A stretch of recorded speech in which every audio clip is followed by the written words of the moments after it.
Well, here it is. It comes down to this. The biggest Thursday night game maybe ever. The biggest game of the year. Thursday night football. The Seattle Seahawks taking on the Los Angeles Rams.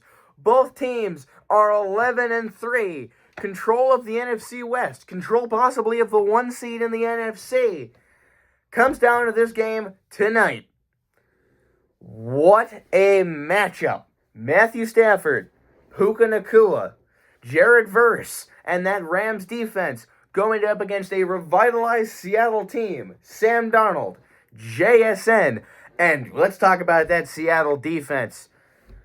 One of the big things that just came down is Charles Cross, offensive tackle for the Seahawks, is not going to be playing tonight.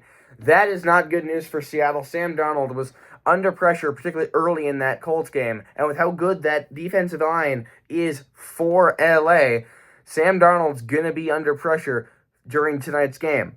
The big thing is JSN is explosive. I think he's going to have a big game. I think he's going to be the key. And I think the real big thing here, how well does Matthew Stafford perform? Because his lowest passing total of the year was against Seattle. And yet, looking back, I think it's fair to say that the Rams won that game because Sam Darnold threw 4 interceptions. And I think that if he doesn't do that again, I think Seattle has a good chance of winning. I think it's going to be really close. Seattle has had a couple of weird games in a row. They looked real flat against Atlanta before coming out of nowhere in the second half. But then against the Colts, they just looked awful. I mean, they dropped 6 field goals. That's how they won that game. 6 field goals against a 44-year-old Phillip Rivers. That's just not something they can do if they're going to beat the Rams.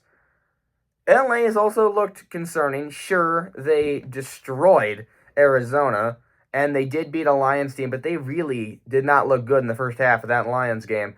And they had that bad loss to Carolina a couple of weeks ago in which Stafford threw 2 interceptions. It's going to be close, but no matter what, I'll tell you what, it's going to be, just maybe, the game of the year. This has been Slideshow Sports. That's been my thoughts, and I will see you next time.